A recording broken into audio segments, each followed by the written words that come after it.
हम लोग स्टार्ट करने वाले हैं क्या, प्रैक्टिस सेट 3.5 और जो बहुत ही ज्यादा इंटरेस्टिंग है। और मैं ये कह दूं कि सिर्फ और सिर्फ इसमें आपको 3 फॉर्मूले पढ़ने हैं। कितना? सिर्फ और सिर्फ 3 फॉर्मूले। वो आप 3 फॉर्मूले आपके अपने दिमाग में रख लें। गारंटी के साथ बोल रहा हूं कि सर्कल के 3.5 से, प्रैक्टिस सेट 3.5 पे कैसा भी क्वेश्चन आए 100% आप अपनी जेब में मार्क्स ला के रख देंगे। देखें, कुछ लोगों को लगता है कि नहीं सर्कल बहुत डरावना है, तो उनके लिए मैं बता रहा हूं, क्योंकि अभी एग्जाम करीब आ गए हैं, मुश्किल से 15 दिन बचे हैं सर। क्या सर? 15 दिन भी नहीं है, या मान ले 15 से 18 दिन बचे हैं। तो आप ये समझे कि अब अगर सर्कल जो लोग पहली बार पढ़ रहे हैं उनके लिए मैं बता रहा हूं। बाकी जो 100 मार्क्स लाना चाहते हैं उनके लिए भाई पूरा पढ़िए, लेकिन जो पास होना चाहते हैं तो सर्कल से थोड़ा बहुत क्या उठा ले सर, तो सर्कल से ये 3.5 आप उठा लो। गारंटी के साथ लिमिटेड क्वेश्चन भी है और इससे बन भी क्या सकता है। जितने टाइप के क्वेश्चन है मैं यहाँ डिस्कस कर दे रहा हूं, उससे ज्यादा नहीं आएगा, ये मेरा वादा है। चलिए, अब एक और थ्योरम के नाम से जाना जाता है जिसे हम लोग छोटा मोटा बोलते हैं कि theorem of internal division of chord. तो नाम से ही समझ में आ रहा होगा कि theorem of internal division of chord, यानी 2 कॉर्ड होंगे। हमने इंट्रोडक्शन में कॉर्ड क्या होता है पोस्टमार्टम किया हुआ है, तो वो यहाँ नहीं बताने वाला। कॉर्ड मतलब सर्कल को 2 पार्ट में डिवाइड कर दे। तो कह रहा है कि theorem of internal division of chord, कि कोई भी दो कॉर्ड अगर एक दूसरे को इंटरनली डिवाइड कर रहे हो, नहीं कर रहे हैं सर, इंटरनली डिवाइड कर रहे हो, तो ऑलरेडी आप ये दिमाग में रखें हमेशा कि व्हेन 2 कॉर्ड डिवाइड इंटरनली।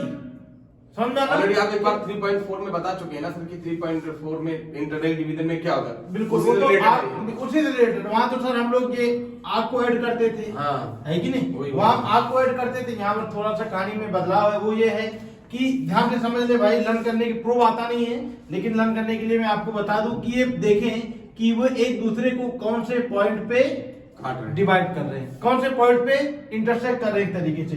तो सिंपल ये लाइन आप एक पकड़ लो, ये लाइन आपके पास यही कॉर्ड है ना, तो कॉर्ड में 2 टुकड़े हो गए आपके। डिवीजन का मतलब क्या है? बंटवारा। कम ज्यादा कहो, ज्यादा कम कहो, बात की बात है। तो आप कहोगे कि सर AE इतना part into EC, AE into EC बराबर होगा किसके सर? मैं कहता हूं sir ED into BE, ED into BE या BE इंटू AD कर सकते हैं। कब?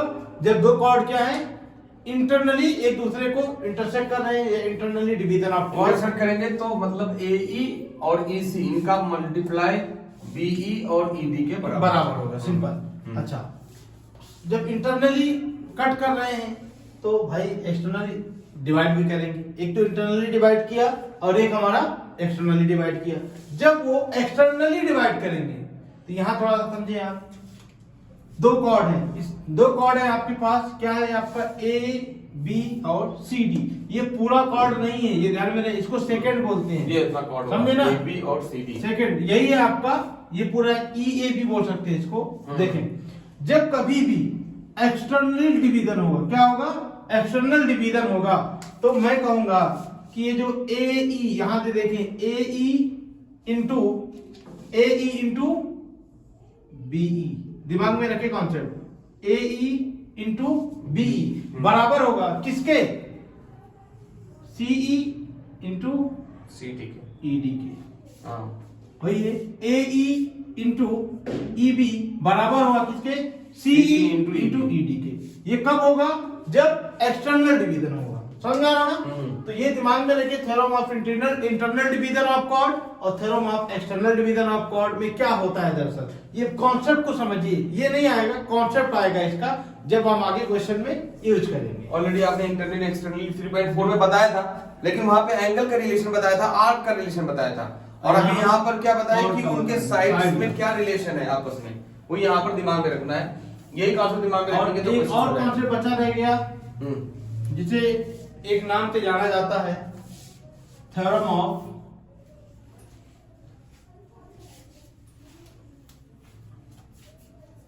Second tangent theorem।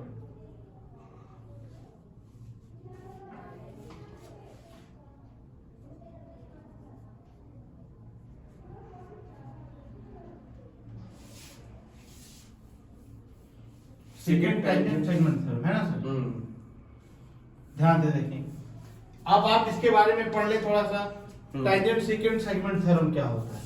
Tangent second segment theorem, इसको ऐसे नहीं लिखिए बल्कि ऐसे लिख ले भाई, थोड़ा अच्छा लगेगा। टेंजेंट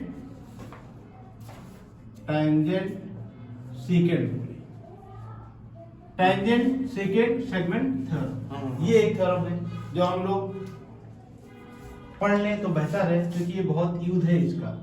ये अगर आपके पास एक सर्कल है, अच्छा इस थ्योरम में अगर आपको आएगा भी ना तो कैसे पहचानेंगे?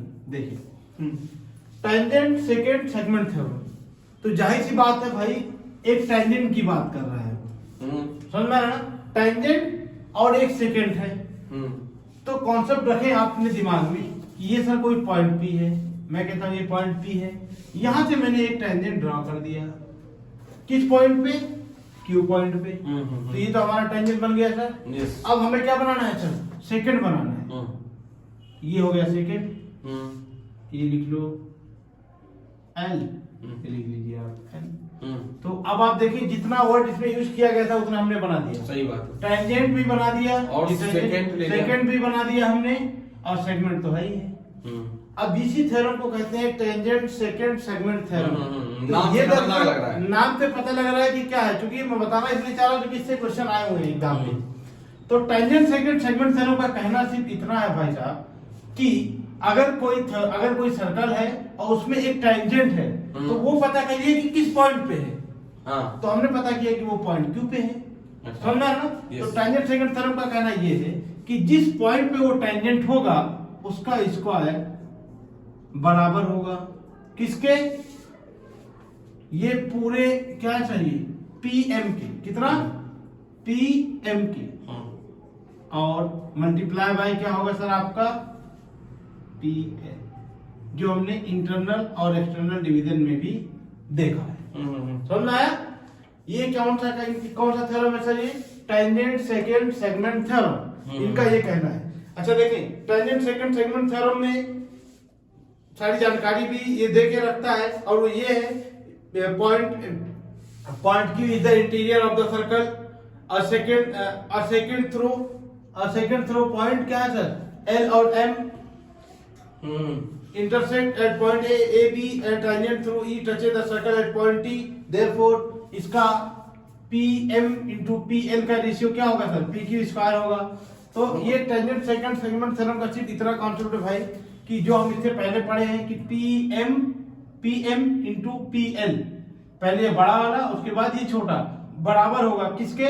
टेंजेंट के स्क्वायर के। ये दिमाग में हमेशा रखिए कि टेंजेंट का सीधा सीधा इतना दिमाग रखना है कि टेंजेंट कौन सा, यहाँ पे एक सेकेंड है एक टेंजेंट है, तो टेंजेंट का स्क्वायर क्या होगा? ये बड़ा लाइन, ये बड़ा और यहाँ पे छोटा वाला लाइन, यहाँ पे जहाँ पहले फर्स्ट सर्कल को जब फर्स्ट पॉइंट पे टच किया था वो ले लेंगे पीएल, और सर्कल को जो सेकेंड पार्ट पे टच किया था वो हो जाएगा पीएम खत्म। इतना ये। लेकिन टेंजेंट सेकेंड थ्योरम में आप टेंजेंट पहचानिए, कहाँ यूज करेंगे? जहाँ टेंजेंट रहेगा, बाकी अब इस रिलेटेड क्वेश्चन बस इतना ही कॉन्सेप्ट था इसमें सर। उसके बाद क्वेश्चन है, बस तीन बताए सर मैंने। तो तीन कॉन्सेप्ट और 3 क्वेश्चन भी है सर, ये भी बता दे रहा हूँ। क्या बात है सर? नहीं है 3 नहीं 5 है 5। मुझे लगा 3 चल रहा है, 3 को जोड़ी। नहीं। चलिए सर, पहले क्वेश्चन नंबर प्रैक्टिस सेट 3.5 का क्वेश्चन नंबर 1। प्रैक्टिस सेट 3.5 का क्वेश्चन नंबर 1। Yes sir. चलिए भाई इनके साथ लिख दिया जाए फटाफट। जी सर बोलिए फटाफट। इन द फिगर 3.7 फिगर आप बना दे सर ताकि फटाफट क्वेश्चन करना रहे भाई। अबे PQ touches the circle at Q। यहाँ पे एक सर्कल है और ये कोई पॉइंट P है, और यहाँ से एक टेंजेंट है सर। ये आ गया सर आपकी बात। यहाँ पे एक टेंजेंट है और यहाँ पे एक सेकेंड है। अब ये बेटा आपको समझना पड़ेगा फटाक से। सेकेंड टेंजेंट पहचान लो, ना कि वो कुछ बोल रहा है। ये यहाँ पर टच कर रहा है, जैसे इस सर्कल को टच करता हुआ जा रहा है। ठीक है, ये टेंजेंट है, ये Q दिया है और ये P है। देखिए ठीक है सर। तो अब क्या बोल रहे हैं? रुकिए। हाँ, क्या बता रहे हैं? सर्कल पॉइंट Q, PQ बराबर 12, PQ बराबर दे रखा है 12 सर। ये जो प्राइमरी PQ 12 और PR is equal to 8, PR 8। तो कह रहा पीएस और आरएस बताओ। पीएस कितना होगा और आरएस कितना? आरएस कितना, बस इतना ही सिंपल। ये आपको गिवन है और ये आपसे टू प्रूव है।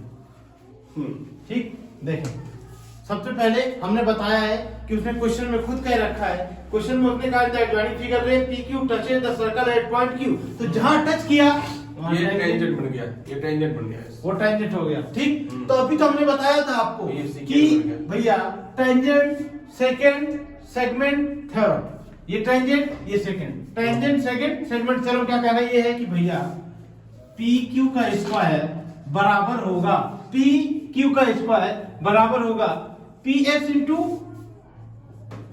पी आर के, बस पी आर के।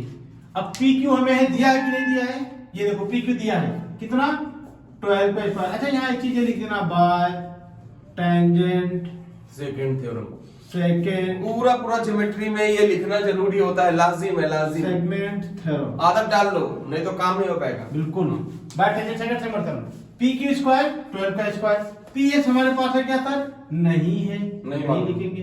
पी आर दिया है क्या सर, 8 दिया है, 12 का स्क्वायर 144, पी एस कितना हो जाएगा हमारा 144 डिवाइडेड बाय 8, 4 2 जा 8, 4 3 जा 12, अब 4 4 6 जा 2 18 जा, पी एस हमारा आ गया सर 18, कितना आ गया सर 18, और पी आर ऑलरेडी कितना था सर, देखें 4 2 जा 8, 4 3 जा 12, 2 बचा 4 6 जा 24, और उसके बाद 2 18 जा 36, पी एस हमारा आ गया कितना, हो गया ना सर 18, तो ये पूरा पूरा 18 आ गया। अच्छा था कितना, पी आर था सर अपना 8, तो आर एस बराबर 10 आ गया सर। अब मैं कहूंगा भैया कि आरएस पूछा है आपसे ये इतना, तो मैं कहूंगा पीएस कितना होगा, देखिए ना, पी आर प्लस आरएस, ये हो गया आपका, और पीएस हमने कितना निकाला है सर 18 निकाला, पीएस हमने 18 निकाला, ये हमें 8 दिया था, आरएस हमारा हो गया 18 माइनस 8 यानी हो गया हमारा 10 खत्म, 10, आरएस हमारा हो गया 10। खल्लास। नेक्स्ट क्वेश्चन, ये हो गया हमारा दूसरा भाई, दूसरा क्वेश्चन। ये था हमारा। दो लोग का फायदा देखिए सर, मतलब डाउट भी आपका क्लियर बिल्कुल है ना, और जल्दी जल्दी चीजें आराम से निकल जाती है स्मूथली, और आपको बोर नहीं होगा। बिल्कुल। अकेले एक शक्ल देख देख कर बोर हो जाती है, एक्स्ट्रा इजी होता है सर। और next question number 2, in the figure 3.78 chord mn and chord rs, ठीक है, एक फिगर हमने बना दिया, और mn ऐसे और rs ऐसे, कोई दिक्कत नहीं है, ये mn और ये है rs, ठीक है सर, यहाँ पे दे रखा है mn and rs intersect at point d, यहाँ पे d पे इंटरसेक्ट कर रहे हैं। if rd बराबर 5, क्या बोले सर, आरडी बराबर 15 और ds बराबर 4, यहाँ पे लिख दे रहा हूं सर मैं, ds बराबर 4 एंड md बराबर 8, md बराबर 8, ये तो बचकाना है यार, तो dn बताओ, तो कह रहा है ये बताओ, सबसे पहला क्वेश्चन, सबसे पहला बोल रहा है dn भी आपका 8 है क्या सर, हाँ डीएन कितना है आपका, dn तो पूछा है सर, dn तो पूछा है, और दूसरा क्या बोल रहा है, अगर rs बराबर 18 ले लिया जाए, अगर rs बराबर 18 ले लिया जाए, अब अगर rs बराबर 18 ले लिया जाए और md बराबर 8 ले लिया जाए, 9 ले लिया जाए, अब वहां पे लिख रहे ना सर आप, जी सर लिखा, अब लिख रहे हैं, हो गया,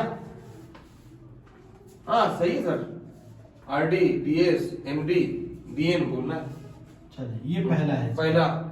दूसरे में दूसरा यहाँ लिख दे रहा हूँ मैं जो पूछ रहा है, दूसरा है rs बराबर 18 md बराबर 9, तो ds बताओ, अब दूसरे में ds बताना है, और dn बराबर 8 दे रखा है, यहाँ पे dn बराबर 8 दे रखा है सर, बस अब देख सबसे पहले तो उसने कहा in the adjoining figure chord mn and chord rs intersect at point d, ठीक, ये बना दिया मैंने, एट पॉइंट d कह रहा है कि ये एक कॉर्ड और ये एक कॉर्ड एक दूसरे को इंटरसेक्ट कर रहे हैं, किस पॉइंट पे, एक पॉइंट डी पे, यहाँ पे, तो मैं कहूंगा कि ये तो इंटरनल डिवीजन का मसला है, है कि नहीं, आपसी लड़ाई का मसला है इनके, तो इंटरनल डिवीजन है, तो आप देखें इनका आपसी बंटवारा है, तो आपसी बंटवारे में हमने क्या बताया भाई कि जब इंटरनल डिवीजन होगा तो md dn बराबर होगा rd इंटू dn, खत्म हो गया।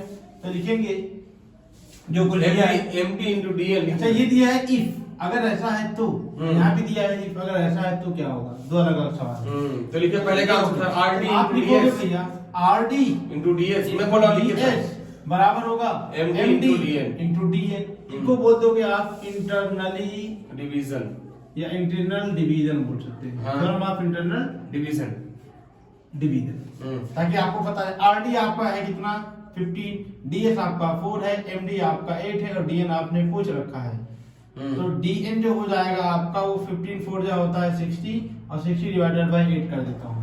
4 2 जा 8 और 4 1 जा 4 बचेगा 2 4 5 जा 20 2 1 जा 2 7.5 2 7.5 अगर सेंटीमीटर है तो सेंटीमीटर, मीटर है तो मीटर। ये हो गया आपका डीएन, पहला हो गया आपका खलास। हाँ। अच्छा अब दूसरे में क्या पूछा है? दूसरे में सर आर एस बराबर दे रखा है। अच्छा आगे उसने कहा, जिसको मैंने लिख दिया भाई इंटरनल डिवीजन, जगह की किल्लत होती है इसके लिए हम लोग थोड़ा सा आर एस बराबर 18 दे रखा है। अच्छा दूसरे में कह रहा है कि आर एस, ध्यान से देखें आप इस फिगर को, ये है कह रहा है कि पूरा जो है आर एस आपका कितना है 18 है। हाँ। पूरा आर एस आपका 18 है और एमडी कितना है सर? एमडी ये 9 है, ये 9 है और डीएन 8 है। ठीक है, तो आप बताइए कि डीएस कितना होगा? डीएस कितना होगा? क्वेश्चन मतलब बदल दिया है अभी, क्वेश्चन अभी एकदम से घुमा दिया है, जज्बात बदल दिए, समझ लीजिए। देखें आप समझे कि अगर इंटरनल डिवीजन में जो हमने पढ़ा था वो यही पढ़ा है कि एमडी इंटू डीएन 9 72 बराबर होगा आरडी इंटू डीएस के। आरएस इंटू डीएस नहीं, समझ में आ रहा ना? आरएस इंटू डीएस नहीं। अगर हमें ये बता देता, सिर्फ और सिर्फ ये बता देता तो हम ये बता देते, या फिर हमें पूरा ना देके बल्कि सिर्फ इतना ही दिया होता तो भी हमें बता देते। तो सवाल को घुमाया है दरअसल, समझ में आया ना? तो हमारे पास अब उसको सॉल्व करने का सिर्फ एक ही तरीका है और वो क्या है सर? मैं ये कहता हूँ सर कि आर एस तो उसने दे रखा है, कितना है? तो आर एस बराबर आर डी प्लस डी। तो मैं कह सकता हूँ सर कि सर जरूरी थोड़ी है, वो तो बात की बात है। मैं कह दूं सर कि क्योंकि अगर हम कर भी देते सर 18 बराबर क्या है ये बनना चाहिए, ये कितना है, ये कितना है, ये भी तो सवाल है सर। लेकिन ये कितना होगा नहीं मालूम होगा, क्योंकि दोनों अननोन है। दोनों अननोन है ना सर, एक पता रहता तब क्या दिक्कत था, R S R D plus D S लगा देते, लेकिन यहाँ चाहो नहीं पा रहा है। तो मैं कहूंगा सर कि मैं मान लेता हूँ कि लेट आर डी जो है आपका सर वो एक्स है। आर डी कितना है सर? एक्स मान लिया। ये मैंने माना कि भैया ये कितना है? एक्स है। एक्स है, तो ये तो पक्का हो जाएगा सर। तो सर 10 माइनस डीएस कितना हो जाएगा? 10 माइनस 6 10 माइनस 6 18 दिया है। हाँ 18 माइनस 18 माइनस 6 पक्का अब हो जब जाएगा। मैंने कहा आरडी आपका एक्स है, अब आपका कॉन्सेप्ट यहाँ लगेगा कि जो आरएस होगा वो आरडी प्लस डीएस होगा। ठीक है, आरडी प्लस डीएस होगा और आरएस आपको दिया गया है कितना? 18 और आरडी आपको आरडी आपने कहा एक्स है। तो आपसे अगर कोई डीएस पूछेगा तो आप कहोगे साहब कि वो 18 माइनस x होगा, मैंने लिख दिया ऑलरेडी एक्स होगा। ठीक, अब आइए अपने सेम तरीका लगाइए सर, अब rd into ds। फिर आप लगाइए वही concept, rd into ds RD into DS बराबर होगा एमडी इंटू डीएन। आरडी आपका कितना है? आरडी अपने एक्स मान रखा है, डीएस आपने निकाला है 18 माइनस एक्स, एमडी आपका 9 है और डीएन आपका 8 है। ठीक, x इंटू 18 कितना हो जाएगा sir? 18x minus x square is equal to 72।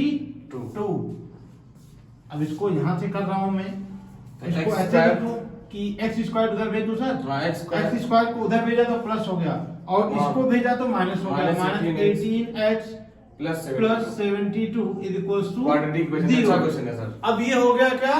Quadratic equation. क्योंकि मसला ये है ना कि हमसे ये पूछा है कितना है, सॉरी ये पूछा है कितना, ये नहीं पूछा है लेकिन ये पूछा है कि ये कितना है। तो कितना है तो हमें उसके लिए भाई एक्स की वैल्यू चाहिए। जब तक हमें एक्स की वैल्यू नहीं मिलेगी हमें ना डीएस मिलेगा ना आरडी मिलेगा, समझे ना? अब ये हो गया हमारा क्वाड्रेटिक इक्वेशन। तो क्वाड्रेटिक इक्वेशन फिर आपको पता है, अगर नहीं पढ़ा है भाई तो क्वाड्रेटिक इक्वेशन आप यूट्यूब पे जाइए और क्वाड्रेटिक इक्वेशन बाय शार्प 21 लिखिए, आपको ऑन द स्पॉट मिल जाएगा। पोस्टमार्टम नहीं हुआ होगा तो बताना। 72 तो ये आपका हो गया एक्स स्क्वायर, इसको इससे आपने मल्टीप्लाई किया तो इसको दो पार्ट में ऐसे तोड़ना है कि क्या आ जाए सर? जोड़ने पर ये आना चाहिए। तो मैं कहूंगा sir 12x minus 6x plus 72 is equal to 0। बस। इन दोनों में आप कॉमन ले लीजिए, आपने x कॉमन लिया, x माइनस 12, यहाँ से आपने 6 कॉमन लिया, x minus 12 is equal to 0। इन दोनों में क्या कॉमन है, x माइनस 12 और यहाँ है आपका x minus 6 is equal to 0। एक बार इसको रिलेट करो किसके, 12 आ जाएगा, x बराबर 12, 0 के बराबर, और एक बार कर दो 6 को 0 के बराबर करोगे, इसको करोगे तो x इज इक्वल टू 12 आएगा, इसको करोगे तो x इज इक्वल टू 6 आएगा। अब देखिए जो आपसे पूछा था उसने, वो पूछा था डीएस ही पूछा था ना सर, तो हम ज्यादा नहीं बताएंगे, हम ये बताएंगे 18 में से भैया या तो आप 6 माइनस कर दो तो 12 बचेगा, या फिर 12 माइनस कर दो तो 6 बचेगा। समझ में आया ना? तो ये जो डीएस आपका होगा वो कितना आएगा, 18 माइनस जो आपने x निकाला, 18 माइनस 12 बोल दो, ये 18 माइनस डीएस इक्वल टू कितना हो गया आपका, कितना हो गया 12 हो गया। या फिर हो सकता है कि आपका डीएस जो दो आंसर हो सकता है भाई, 18 माइनस 12 डीएस आपका 6। कहने का मकसद ये है भाई साहब, कुछ बदलेगा नहीं। एक चीज और आप क्रॉस चेक कर लीजिए, कैसे कि सर आपने कहा था इंटरनल डिवीजन में जो मैंने ये बताया था कि सर इसका और इसका मल्टीप्लिकेशन क्या होता है, बराबर होता होना है। चाहिए। हाँ। ये बात है, तो मैं चेक कर लूं कि हमने किया है कि नहीं। जब क्वाड्रेटिक इक्वेशन आ जाए तो आप चेक भी कर सकते हो, ये आपके हाथ में। आरडी आपने कितना निकाला, अभी आरडी कितना निकाला, x है ना, x का मतलब क्या, यहाँ पे चेक करिए सर। अच्छा यही कर रहे हैं क्या? यही करते हो, यही फॉर्मूला है, क्या दिक्कत, यहाँ कर लो तो वही बात है। आरडी आपने कितना निकाला था x, और x आपका कितना आया है 12। मैं पहले 12 ले लेता हूँ, तो डीएस कितना आ रहा है सर, जब इसको मैंने 12 लिया तो ये 6 आया, और ये एमडी कितना दिया, 9, और ये 8, 9 8 जा 72, 12 6 जा 72 बराबर आया। फिर कहो नहीं सर आप इसको सीख लीजिए, आरडी को ले लो भाई, डीएस 12 हो गया, देख लो यहाँ पे इसको सीख लिया तो ये 12 हो रहा है, और ये बदलेगा ही नहीं। तो 12 6 72 और 9 8 72, बात खत्म। यानी जो आपको निकाला है हमने वो बिल्कुल सख्त है, समझ में आ रहा है।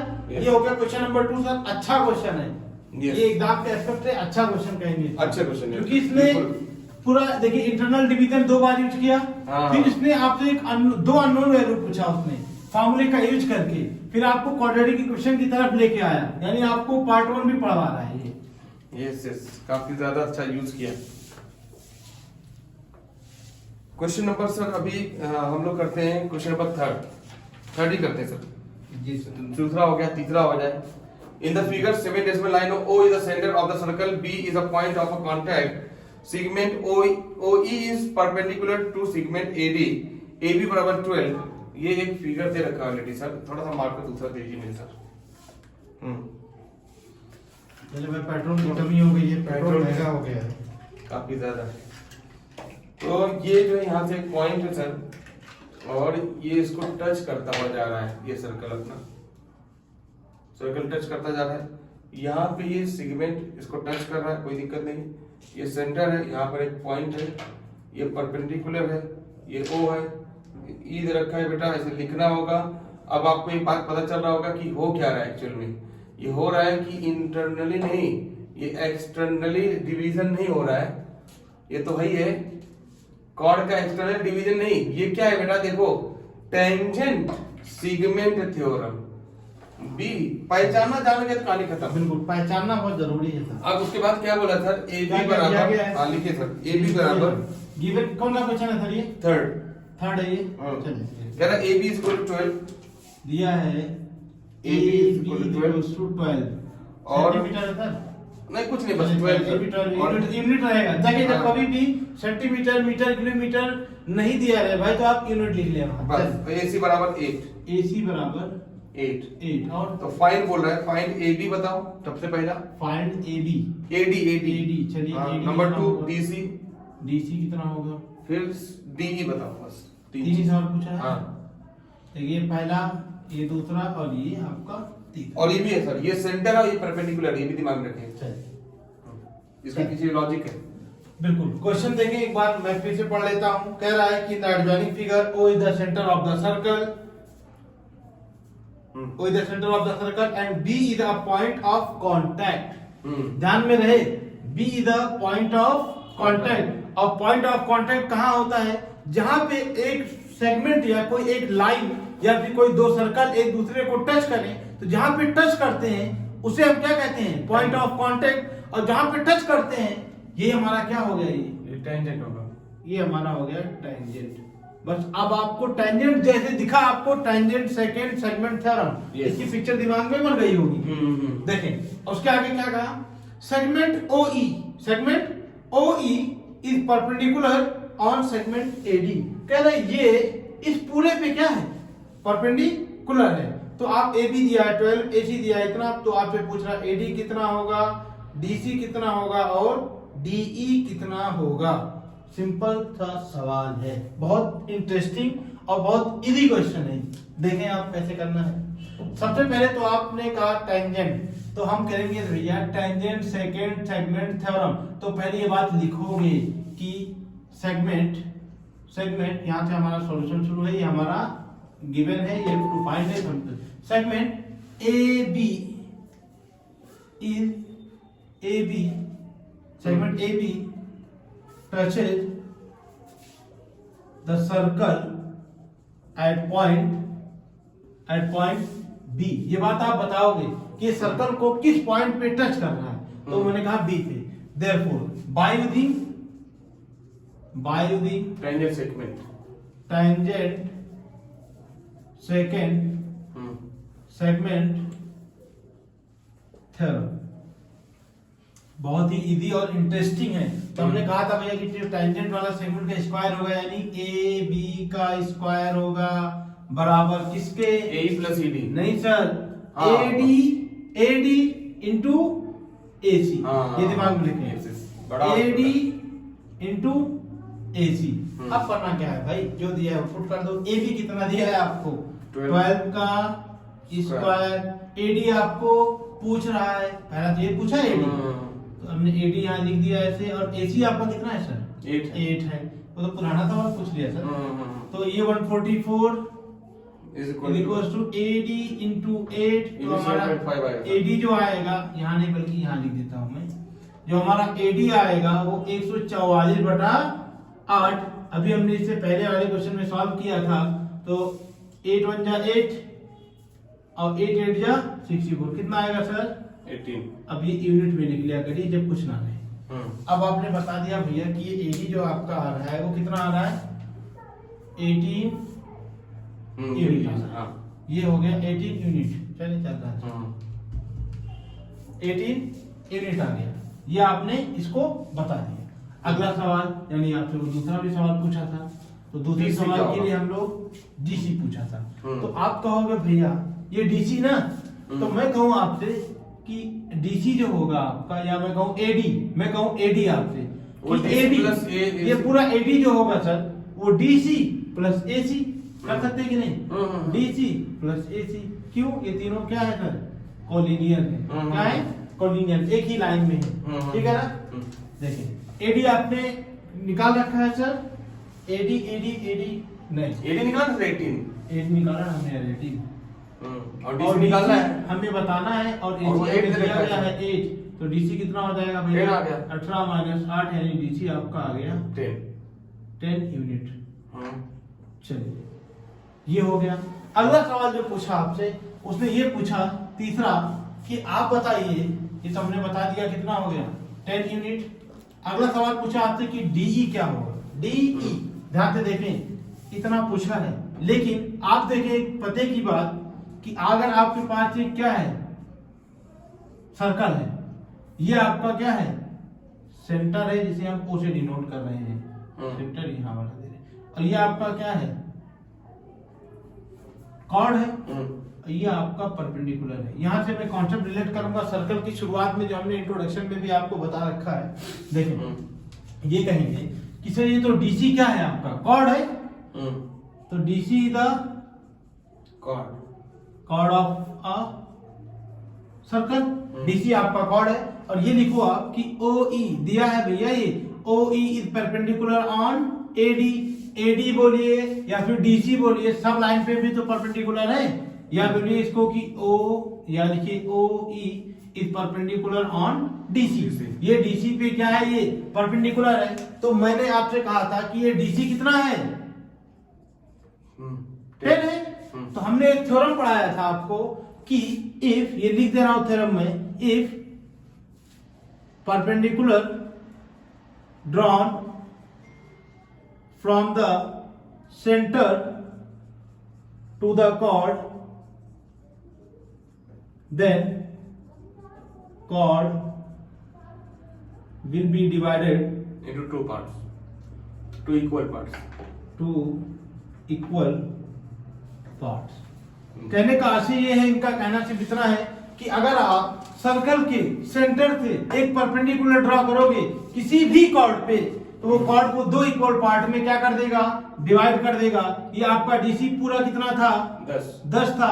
ये जैसे हमने परपेंडिकुलर ड्रॉ किया, ये क्या कर दिया, इसको 5 कर दिया। तो ऐसे न लिख के, बल्कि आप ये लिखोगे, आपने क्या पूछा था, आपने पूछा डीई, तो आप ये लिखोगे कि सर डीई जो होगा वो हाफ होगा किसका, डीसी का। ये लिखने का तरीका है, लिखने का तरीका बहुत इंपॉर्टेंट है, सर्कल में याद रखना।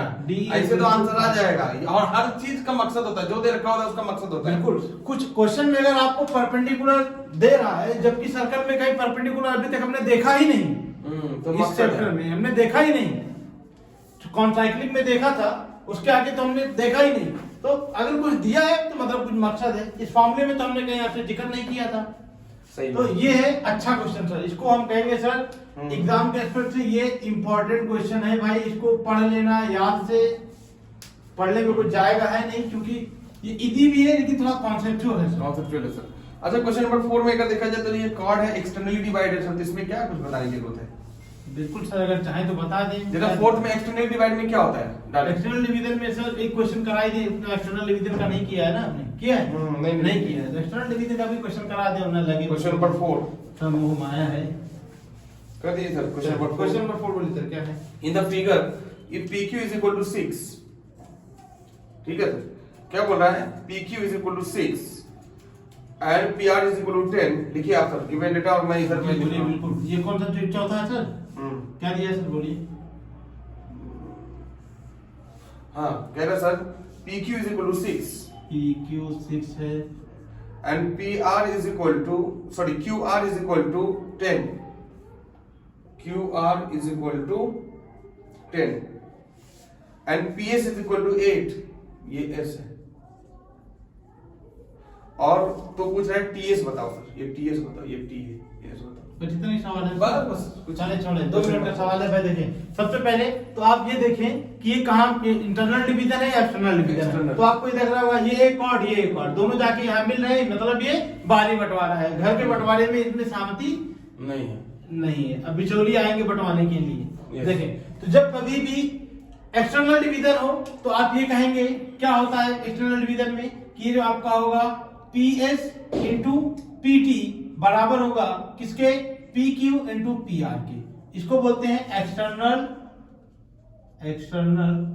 Division. Theorem of external division बोलते हैं, थ्योरम ऑफ एक्सटर्नल डिवीजन। अब आप जो यहाँ दिया गया वो यूज करिए, जो नहीं PS इंटू PT, ये क्या होता है सर, कैसे बता दीजिए। PQ कितना दिया है सर? जी सर बिल्कुल, देखिए PT इंटू PS पूरा, उसके बाद इतना, उसी तरीके से PR इंटू PQ। और इंटरनल में क्या होता है सर? इंटरनल में सर ये होता है, एक बार ऑलरेडी बताए हुए हैं, लेकिन यहाँ पर बार बार रिमाइंड करा दिया ताकि बच्चों के दिमाग में बैठ जाए। ये क्या है, PQR, इनको आपस में मल्टीप्लाई होता है। तो PR into RT, SR into SQ, ये RQ, समझे? देखिए ये हो गया PS into PT equal to PQ into PR। ये क्या है हमारा, PQ इंटू PR। ये एक्सटर्नल डिवीजन है, दिमाग में रहे। PQ आपका कितना है, 6। लेकिन एक कमाल की बात देखिए सर, कि आपको उसने PS दिया है, कितना है PS, कितना है सर, 8। और PT आपको दिया है क्या सर, नहीं दिया है कि नहीं सर? ना आपको PT दिया है उसने, और ना आपको PQ दिया है कि नहीं सर? तो क्वेश्चन यहीं से अच्छा बनता है कि जब आपको आधी आधी जानकारी दे दे, यानी आपको खाना दे दे और पानी ना दे, समझे? अटक सकता कभी भी। बिल्कुल। तो अब आप देखें कि सर आपको QR देखें कहाँ है, QR था ना, ये QR। तो आपको QR इसने दिया है सर 10। तो मैं कहूँ सर कि ये जो PR है, ध्यान से देखें भाई, यहीं से आपका क्वेश्चन सॉल्व होगा, यहीं इसको कर दे रहा हूँ मैं, कि सर आपको जो PR होगा वो क्या होगा, plus QR PQ plus QR होगा। QR होगा। अब आपको PR दिया गया है क्या सर, नहीं। पी आर भी नहीं दिया है, लेकिन पी क्यू तो दिया है सर। पी क्यू दे रखा पी क्यू दिया है। पी क्यू कितना है सर? पी क्यू आपका दे रखा है सर 6। पी क्यू आपका हो गया 6 और क्यू आर कितना दिया है सर? क्यू आर 10 दिया है सर। दे रखा है क्या? पी आर कितना हो गया आपका? 16 हो गया। 16। बस यही कॉन्सेप्ट था, उठा दो। पी आर कितना है? 16 और पीटी तुमसे पूछ रहे हैं। पीटी पहले पीटी निकाल दीजिए, मैं बता- पहले निकाल दीजिए, उसके बाद आगे चलते हैं क्या। देखें, अब डायरेक्ट आपको हलवे की तरह आंसर नहीं मिल जाएगा कहीं कहीं, खा लो समझे बस। ना? हाँ। कि सीधा मिला खा लिए, फार्मूला डाले तो क्यों आपसे पूछेगा? 8 to 16 32 आएगा सर। 8 1 8 8 2 16 यही फाड़ दे। 6 to 12 आ गया। तो पीटी इक्वल टू आएगा 6 into 2 यानी आपका आ गया 12। पीटी आपका हो गया 12 ये आ गया 12 बड़ी बड़ी लाइन। अब देखें ये पूरा पीटी कितना हो गया 12 12 पी से टी और ये क्या 1 होगा है सर। हाँ कि- आ गया 4 आ गया सर। बिल्कुल कि जो उत्तर होगा ये पीटी जो होगा वो क्या होगा पीएस प्लस टीएस। हाँ। और आपने पीटी निकाला है कितना?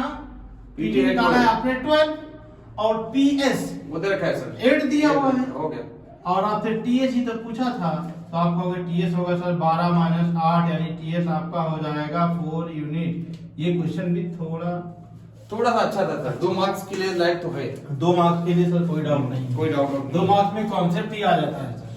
सही बात है। अच्छा एक क्वेश्चन है लास्ट जो सर क्वेश्चन नंबर 5, उसको हिंट दे दीजिए ना सर, क्योंकि ऑलरेडी आपने तो ऐसा पढ़ाया हुआ है। ये देख लीजिए सर, बिल्कुल sir, in the segment EF बना दो क्या इधर? बिल्कुल बना दीजिए सर। क्वेश्चन नंबर 5, तो ये एक सर्कल हमने बनाया और यहाँ पर कह रहा है डायमीटर है, ईएफ जो है हमारा डायमीटर है, ये दिमाग में रखना, डायमीटर ध्यान रखना, सेंटर है और यहाँ पर एक टेंजेंट लाइन ऐसे टच कर रही है और इससे एक सेगमेंट, सीधा सीधा बात है। ये हमारा सेकेंड हो गया, ये टेंजेंट हो गया सर। बिल्कुल ये एफ दे रखा है, ये ई दे रखा है, ये भी बचकाना ही सा मुझे लग रहा है सर, और ये जी है और ये हमारा है डी। तो आपको प्रूव करना है कि डीई इंटू जीई बराबर होगा 4r²। r मतलब ये रेडियस है, बिल्कुल। ये भी रेडियस है। देखिए कह रहा है in the organic figure segment EF is the diameter. उसने खुद कहा कि जो ईएफ है वो डायमीटर से। आप यहाँ पे लिख लीजिए कि ईएफ इज इक्वल टू अगर डायमीटर है तो 2r सीधी बात, रेडियस का 2 गुना होगा। ये बात आप यहाँ लिख लीजिए। बस। पहले आगे क्या दिया, ये कितना diameter segment DF is the tangent. इधर खुद कहा है भाई कि ये जो डीएफ है ये डी है ना sir, DF is the tangent. जब टेंजेंट आपने कह दिया उसने तो आप टेंजेंट सेकेंड सेगमेंट थ्योरम का कॉन्सेप्ट दिमाग में ले आए। उसके बाद कह रहा है the radius of a circle is R. उसने खुद कहा कि जो रेडियस ऑफ द सर्कल है वो आर है, तो मैंने कह दिया ये जो डायमीटर है उसको मैं भैया कैपिटल डी से भी डिनोट कर देता हूं डायमीटर। तो कह रहा prove that DE into GE, DE ये पूरा डीई इंटू जीई कितना होगा 4r² होगा। ये आपसे प्रूव करना है। तो सर ये क्वेश्चन कहीं ना कहीं इंपॉर्टेंट है, ये प्रूव है कि करना नहीं? इंपॉर्टेंट है। बिल्कुल ये क्वेश्चन आ सकता है। तो आप कहेंगे सर कि अच्छा ये बात तो पक्का है सर कि परपेंडिकुलर होगा, कोई डाउट नहीं है। बिल्कुल सर 100%। कोई डाउट तो नहीं, क्योंकि रेडियस क्यों? क्योंकि यहाँ अगर मैं आपको रिलेट करना चाहूँ तो सर्कल का जो सबसे पहला कॉन्सेप्ट मैं बताया था, सबसे पहला कि सर्कल के सेंटर से सरकमफ्रेंस पे अगर कोई टेंजेंट है तो कहीं भी टच करे वो 90 होगा ही होगा। अच्छा एक बात और दिमाग में आ रहा है सर, Tangent जब theorem। टेंजेंट ये हो गया तो पाइथागोरस थ्योरम तो लगेगा ही लगेगा। बिल्कुल लगेगा सर।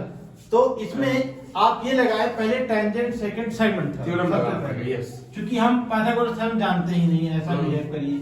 चलिए तो लिखेंगे कि segment tangent segment tangent second segment tangent DF tangent क्या लिखेंगे सर कि segment DF touches the circle at point I. Tangent DF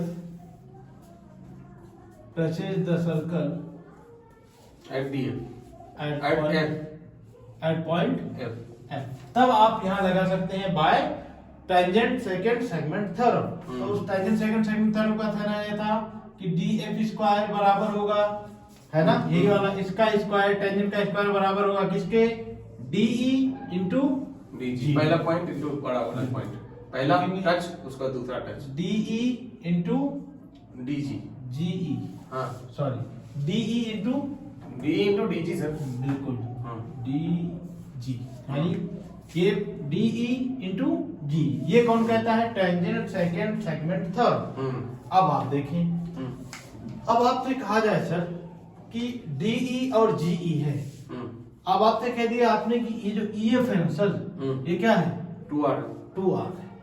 तो मैं कहूँ सर ये 90, ये 90, ये टोटल कितना हो गया? वो तो 2R है। 2R। ये आपको तो पहले पता है DF का स्क्वायर है। तो सर यहाँ अगर आप पाइथागोरस थ्योरम लगाएं तो ये पूरे का स्क्वायर बराबर होगा इसके स्क्वायर के प्लस इसके स्क्वायर के। यहाँ लगा दिया जाए सीधा। यस लगाइए पाइथागोरस। लेकिन हम पाइथागोरस थ्योरम यूज करने के लिए आपके पास फिर एक रीजन होना चाहिए, और क्या है? 90 डिग्री होना चाहिए। 90 डिग्री। ये बात आप ऐसे यहाँ नहीं लगा दोगे। अब आप लिखोगे एंगल 90 डिग्री है, ऐसा लिख दिया। इन ट्रायंगल DEF या ऐसे लिखें DFE एंगल F यहाँ आप बताइए 90 डिग्री है। किससे? टेंजेंट थ्योरम, सीधा बोल दीजिए भाई, टेंजेंट थ्योरम। लिखने का तरीका यही है और आपको फॉलो ही करना पड़ेगा, कोई ऑप्शन नहीं है। कोई ऑप्शन नहीं है आपके पास, बाय टेंजेंट थ्योरम। अब आप यहाँ लगाइए किसमें? Pythagoras theorem. तो यहाँ लिख देते हैं by using Pythagoras theorem, shortcut लिख दीजिए सर। चलिए पाइथागोरस थ्योरम। अब DE का होल ये स्क्वायर, 90 के सामने वाला स्क्वायर यानी DE का whole square is equal to का स्क्वायर बराबर होगा EF का स्क्वायर। लिखिए सर, EF का स्क्वायर प्लस FD का स्क्वायर या DF का स्क्वायर, FD या DF जो भी है उसका स्क्वायर। अब आप देखें सर कि EF कितना दिया है सर? EF 2R दे रखा है, 2R का स्क्वायर प्लस FD का स्क्वायर और ये आपका है DE का स्क्वायर। तो मैं कहता हूं सर कि जो DE स्क्वायर है ना, इसको इधर कर दीजिए, FD स्क्वायर इधर कर दो, इक्वल्स टू 2R यानी 4R स्क्वायर। अब एक चीज देखें कि क्वेश्चन में आपको 4R स्क्वायर बोला था प्रूव करने, वो तो आपने प्रूव कर दिया, लेकिन लेफ्ट हैंड साइड का अभी झगड़ा खत्म नहीं हुआ है। सही। तो अब लेफ्ट हैंड साइड का झगड़ा हमें कैसे खत्म करना है उसके बारे में सोचना होगा। तो DF का स्क्वायर उधर जो दिख रहा है सर, आपने FD का स्क्वायर लिखा है, आपने DE into DG, तो लिखिए ना सर, हो गया सर। इसके प्रॉब्लम स्क्वायर की जगह पे मैं ये लिख दूं सर कि DE का स्क्वायर माइनस इसके FD DF है। यहाँ अगर मैं लिख दूं भैया कि DE का स्क्वायर और स्क्वायर क्यों लिखेंगे सर? अच्छा हाँ स्क्वायर, नहीं स्क्वायर क्यों लिखा, ऑलरेडी है ना सर। DE DFD की स्क्वायर की जगह पर सर आपने DE into DG लिखेंगे, बिल्कुल 100 है ना। DE into DG बराबर 4R स्क्वायर, बिल्कुल है ना सर। अब आपको DE कॉमन ले लीजिए, अब आपको देखें यहाँ से दोनों में क्या ले लें आप? DE कॉमन ले लीजिए। DE आपने कॉमन लिया तो क्या मिला? तो DE माइनस नहीं DE माइनस DG रहेगा ना सर। DE माइनस DG बराबर 4R स्क्वायर। अब आप देखें, अब DE और DG इनका ये झगड़ा खत्म नहीं हो रहा, तो मैं कहूँ आपसे यहाँ पे कि सर ये जो DE होगा वो बराबर होगा किसके? DG plus GE। लेकिन हमें DE माइनस DG चाहिए सर, DE माइनस DG, तो DE माइनस DG क्या होगा सर? GE होगा। यही कॉन्सेप्ट यहाँ से आप चुरा लीजिए। यहाँ आपने क्या कर दिया? ये हो गया DE और राइट हैंड साइड से 4R खत्म हो गया। तो ये बहुत अच्छा क्वेश्चन है। ये पांचवा sir very most important question, समझे ना, मोस्ट इंपॉर्टेंट क्वेश्चन है ये, क्योंकि आपको इसमें घुमा देगा सर। हालांकि कुछ है नहीं, अगर सोचे आप तो सिर्फ टेंजेंट सेगमेंट थ्योरम का इसने यूज किया है, सिर्फ फार्मूला पूछा है और उसी फार्मूले को पाइथागोरस थ्योरम में रियल में यूज किया है। समझ में आ रहा है ना? तो इस तरीके से आपकी सभा खत्म हुई। सभा खत्म हुई और आपका ये बहुत अच्छा क्वेश्चन चैप्टर था। चैप्टर बहुत जबरदस्त था, बहुत डिटेल में हमने बताया। उसके बाद हम लोग स्टार्ट करेंगे ज्योमेट्रिक कंस्ट्रक्शन। बिल्कुल।